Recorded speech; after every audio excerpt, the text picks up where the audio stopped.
So today we're going to learn how to start a knitting project. Any knitting project you start, you need to know how to do a cast on.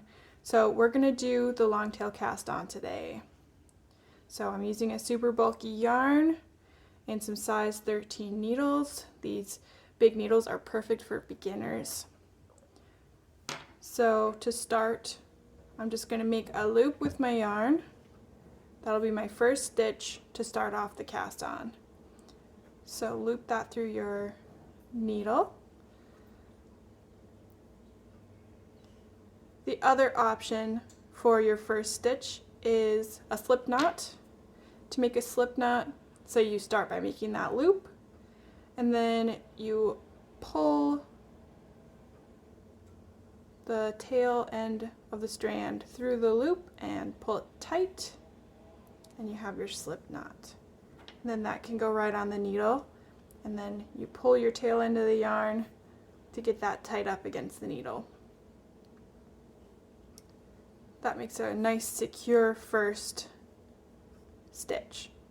So to begin your cast on, you're going to want to grasp both strands of yarn in your left hand, have your working yarn on the right, so the yarn attached to the ball on the right, and your tail of yarn on the left.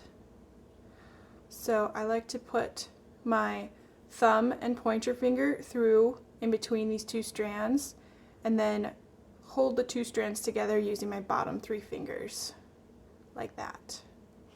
And you're going to bring your needle to the right,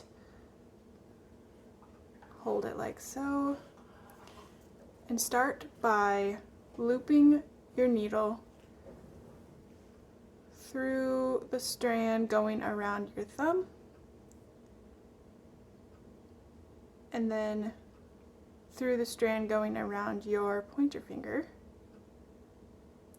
and then pull that strand through the loop that you have made with your thumb and pull that tight. So let's do that again. So I have my working yarn going off to the right and my tail going off to the left. Grasp those two strands with your bottom three fingers and put your pointer finger and thumb through the center, opening that up. Put the tip of your needle through the left side of the loop going around your thumb and through the left side of the loop going around your pointer finger. Pull that pointer finger loop through the thumb loop. And that's how you cast on a stitch.